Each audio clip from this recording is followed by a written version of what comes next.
Bonjour, bienvenue dans cette série de vidéos dédiées aux régulateurs de tension. Dans celle-ci, on va analyser les différents types de régulateurs, régulateurs série, régulateurs parallèles, régulateurs intégrés. Pour chacun des différents montages, on va analyser la façon de calculer, on va analyser le fonctionnement et on va voir les différentes caractéristiques. Dans cette première vidéo, on va analyser le fonctionnement de base du régulateur série et on va voir un premier montage à transistor. Dans la majorité des régulateurs de tension série, on va retrouver la même configuration de base. À l'intérieur de cette structure, on va retrouver une référence de tension sur laquelle va se baser le reste du montage pour fixer la tension de sortie. Ensuite, on va mesurer la tension de sortie, donc on va détecter les variations de la tension de sortie et on va analyser ces variations dans ce circuit de détection de l'erreur. Donc celui-ci va comparer la tension de référence et la tension mesurée à la sortie et va agir sur l'élément de contrôle pour corriger notre tension de sortie. L'élément de contrôle sera placé en série avec la charge. Dans la suite de cette présentation, on va analyser différents montages à l'aide d'exemples. Voici un premier montage qui est un montage de base et qui va servir de point de départ pour les montages suivants. Dans celui-ci, on va retrouver notre référence de tension qui est ici la diode Zener.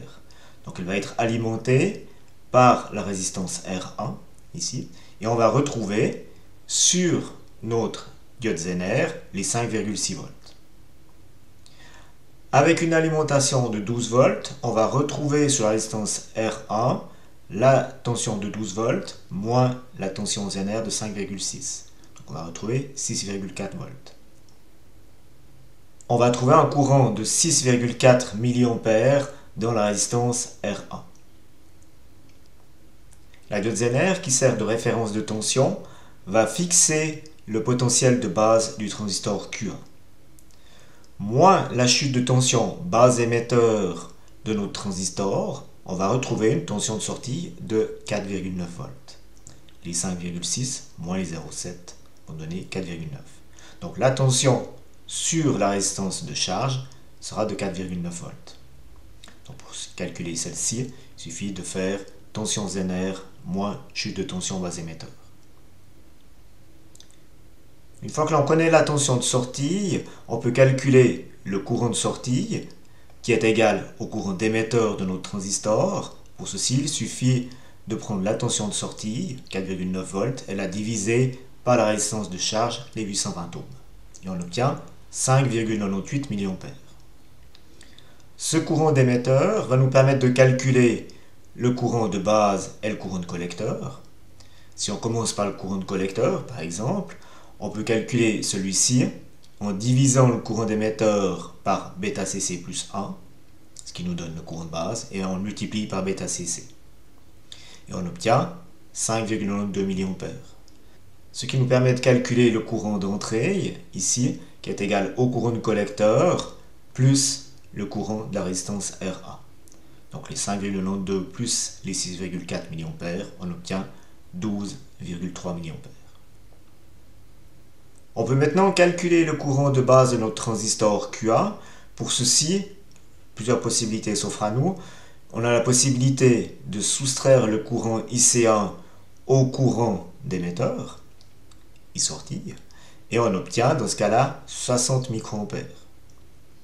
On aurait aussi pu diviser le courant de sortie qui est égal au courant d'émetteur par βCC plus 1 ou diviser le courant de collecteur ici par βCC.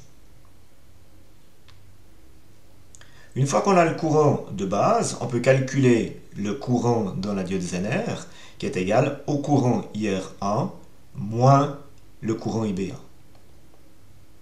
Et on obtient 6,34 mA.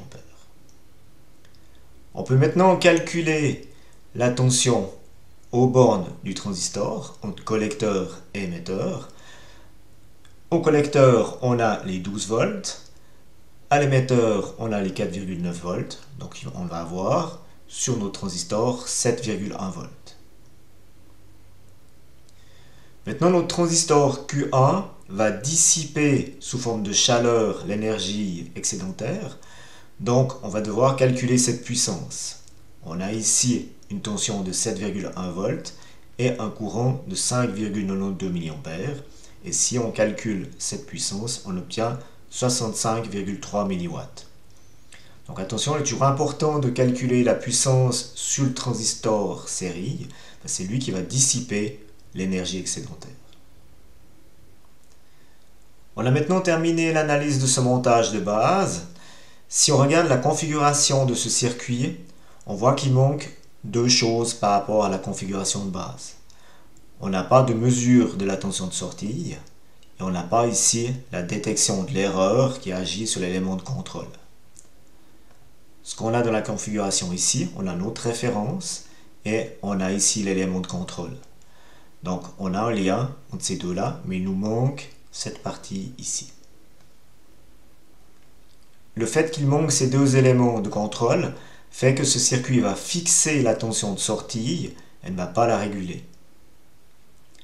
Pour obtenir une véritable régulation, il faut ajouter les deux éléments manquants et c'est ce qu'on va voir dans les montages analysés par la suite, comme par exemple celui-ci.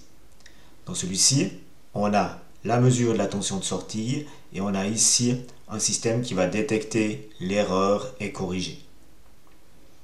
Ce montage sera vu dans la vidéo suivante.